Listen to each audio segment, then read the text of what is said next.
All right, guys, it's that time for science. We're going to be looking in the environment book at pages 40 and 41. Oops, sorry.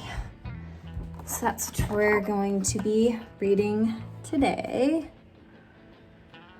about rivers. All right, so rivers.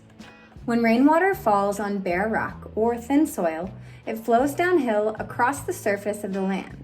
If the soil is deep, the rainwater first seeps down until it meets rock. Then the water flows downhill. This underground water is called groundwater. In hollows where rocks are closer to the surface, groundwater runs out as a spring.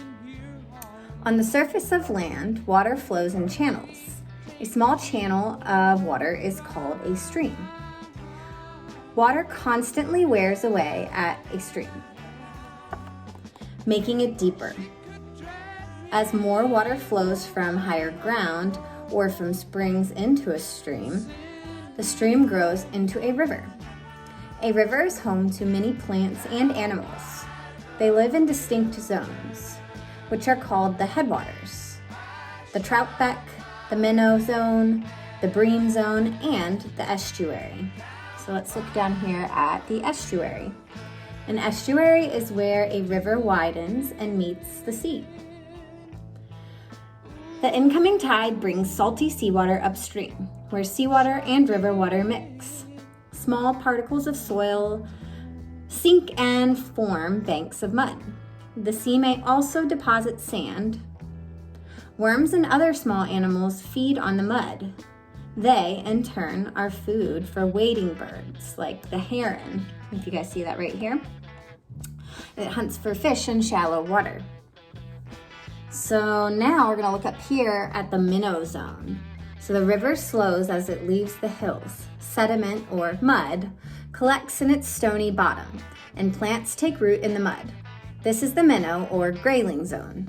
Minnows and graylings feed on small animals such as young fish or insects. And then we've got some plants that grow here, some little freshwater eel, it looks like almost, and some trout maybe. The land is nearly flat here. This area is called the floodplain. So you guys have probably walked on that if you've walked next to the river before. So the river flows out towards the sea. The trout beck is another part we had talked about. Below the headstream, the river flows more slowly. The cold water suits trout, and this zone is called the trout beck.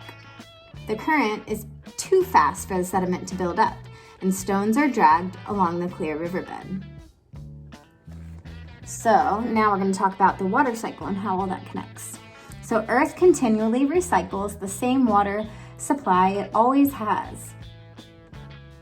Water evaporates into the air from the plant and soil surfaces and from oceans, rivers, and lakes. The vapor condenses into clouds, and the water returns as precipitation, such as rain or snow. This is called the water cycle. Oceans hold 97% of the Earth's water, and 75% of all its fresh water is frozen in polar ice caps. The average yearly rainfall over Earth is about 40 inches. When that rain falls over land, it infiltrates into the soil, it runs off into rivers, or it evaporates. Then the recycling of Earth's water supply begins again. And next we're going to talk about a few vocabulary words that I want you guys to know, and then we're going to do an activity. All right, guys, so the vocabulary we're going to talk about is stream, groundwater, and spring. Not spring like the season, but spring like a spring of water. So, a stream is a small channel of water. Groundwater is actually pretty cool. That's like where a lot of our wells and all of that are built into. But groundwater is water that collects or goes beneath the Earth's surface. And then spring, the reason that we're talking about this one, is where the groundwater actually overflows. And so what happens is, how you can get a river is when streams are already flowing, so that's a small channel of water. What adds to that and adds even more water are springs, and then precipitation or rain adds to that. So next we're gonna do a little experiment, and I will tell you the things you will need in just a minute. All right, guys, what we are gonna do is we're actually gonna make our own river. So if you guys will come with me to the kitchen, we are going to get a few things. So, actually, let me turn a light on so you can see, shed some light on the situation. So, what we are gonna need is, you'll need something like, a piece of paper or tin foil. I'm gonna do a piece of paper just so that it's easy to see. So that you don't make a mess. You could either put some tin foil under it or a bag. I'm gonna use a tray. You're gonna need something to create sediment, so you could actually use actual dirt. Just because I think it'd be fun, I'm gonna use some like sprinkles and that kind of stuff. You'll need some food coloring, doesn't matter what color. Maybe some water and a spray bottle if you have it. Just not having a lot of luck here. Okay, so a spray bottle if you have it. And what you're gonna do is kind of pinch up kind of crumple your paper a little bit. Almost so that it sits up like a little mountain. And I'm gonna do 2 mountains because I just really wanna see what happens. And you know what, because we can, you guys, I'm gonna do it with tin foil too, just in case you guys wanna try that so you can see what it's like.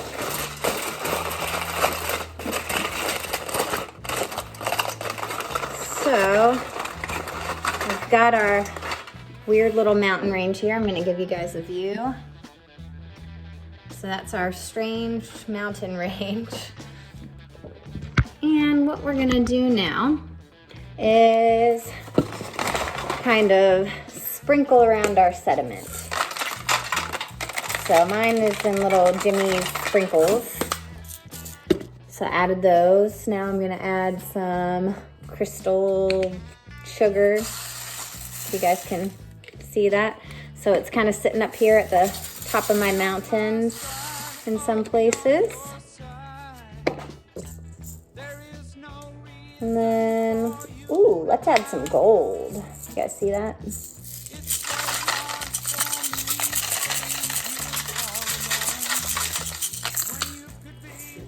And now what I'm gonna do is I'm gonna add some food coloring right up here at the top. Right up here at the top, and you may already see that it's starting to roll down our hills, our little mountains. So what I'm gonna start out with is, let's move a little closer so that you guys can really see. What I'm gonna start out with is our spray bottle here. You see how it's running down?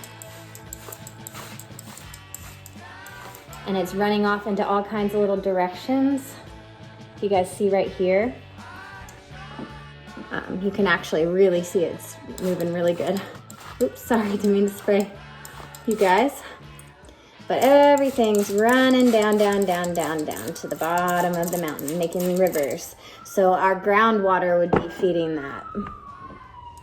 And if, just for fun, you're tired of using the spray bottle, I just wanted to see what would happen, I'm gonna make it flood.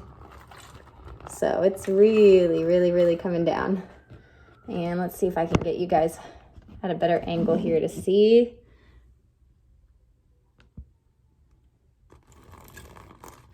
It's really coming down. But anyway, that is our experiment.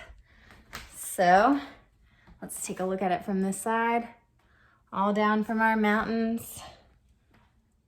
And we made a river. Great job, guys.